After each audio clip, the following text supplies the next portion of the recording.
umatku ziarah kepada seorang wali, seorang ulama, maka sama dengan ziarah kepadaku. Siapa yang ziarah kepadaku, pastikan dia berhak mendapatkan syafaat dari Amin ya Allah. Siapa yang ziarah ke wali-waliullah, pastikan orang itu mendapatkan syafaat. Amin ya Rabb. Allah. Amin ya Rabb. Sebablah kita tidak berangkat ke wali, melainkan karena mengamalkan ajaran Nabi Muhammad. Allahumma salli wa barik alaihi. Seorang anak cucu beliau, Al-Imam As-Sajjad, Sayyidi Ali Zainal Abidin bin Imam Husain bin Sayyidah Fatimah Zahra binti Rasulillah, beliau menyampaikan, man kharaja min baitihi li ziyarati waliyin min awliyaillah lam yazal yakhudu fir rahmah hatta yarji'a ila makani wa yughfar lahu dhunubu alfi'am wa yakunu ghadan fi jiwarir rahman. Siapa orang yang keluar dari rumahnya hendak ziarah ke seorang wali min awliyaillah, maka selalu hari-harinya di dalam naungan rahmat dari Allah. Amin ya Allah. Dia pulang ke rumahnya dan Allah ampuni dosa-dosanya. Amin ya Rabb. Dia masuk surga di sisi Allah Subhanahu wa taala. Amin. Rahmat yang banyak. Amin.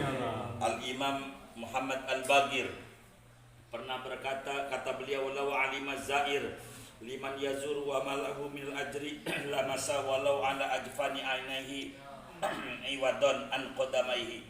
Kalau sekiranya muslim itu tahu ganjaran keberkahan daripada ziarah ke wali-waliullah segede apa ganjarannya, pasti dia enggak bakalan mau naik pesawat, enggak bakalan mau naik mobil, dia mau jalan kaki pakai kepala pengganti. Allahumma shalli wa sallim barik alaihi. Ganjar walaupun ngesot, dia bakal berangkat ke wali-waliullah kalau orang tuh tahu. Saudara-saudara sekalian, karena itu kata Imam Al-Maghribi radhiyallahu ta'ala anhu mengatakan, alaika ya akhi bi ziyaratil masyayikh haitsu kanu li'anna fi ziyaratihim khisalan mahmudah. Kata Imam Al-Maghribi, saudaraku seiman sekeyakinan, lazimkan olehmu untuk selalu menziarahi wali-waliullah dimanapun berada. Jangan merasa capek badannya, jangan merasa lelah. Nanti dikubur lebih parah kita kalau kita nggak demen nama wali-waliullah. Dengan kita ziarah ke wali-waliullah, banyak keuntungannya. Yang pertama, menambahkan keimanan kita kepada Allah Subhanahu wa taala. Betapa wali udah matinya masih didatangi orang. Kita masih hidupnya orang main ke rumah kita aja ogah. Begitu. Dan ke wali itu akan kita mendapatkan kecintaan dari Allah Subhanahu wa taala. Maka kita dengan ziarah ke wali mengenal torekat-torekat para salaf. Dengan kita ziarah ke orang-orang soleh itu, yakini saudara, tidak ada yang namanya doa tidak diijabah oleh Allah Amin ya Allah wa ta'ala.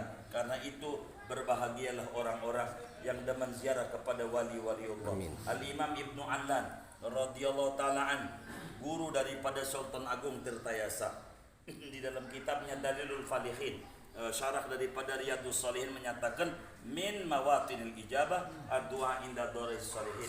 Di antara tempat-tempat mustajab manakala kita berdoa mohon kepada Allah di samping makam orang-orang soleh. Karena orang soleh itu mengatakan, faman atana zairan nalas sa'adata indama yalqana. Kata Datuk Qobul, beliau mengatakan di dalam lisanul halnya, siapa yang datang kepada kami, berziarah kepada kami, nalas sa'adata, dia bakal beruntung. As-sa'adah abadiyah indama yalqana, ketika dia berjumpa dengan kami. Maka sebuah keberuntungan besar. Kita bisa kemari ini saudara, bukan karena kita sehat, bukan karena kita banyak duit. Lihat, yang duitnya lebih banyak dari kita belum tentu dianugerahi oleh Allah kayak begini. Yang lebih sehat dari kita belum tentu dianugerahi kayak begini. Tapi kita bisa kayak begini karena kita lahir dari bapak kita, ibu kita nangis saban malam sama Allah, minta anak-anaknya demen nama orang soleh. Tangisan itulah menggoyangkan aras Allah ya sampai Allah takdirin kita bisa ziarah ke orang-orang soleh. Patut kita bersama baca Fatihah buat ayah bunda kita. Ya sebut Allah, namanya, ya Rabb. bapaknya, sebut nama ibunya, Al-Fatihah.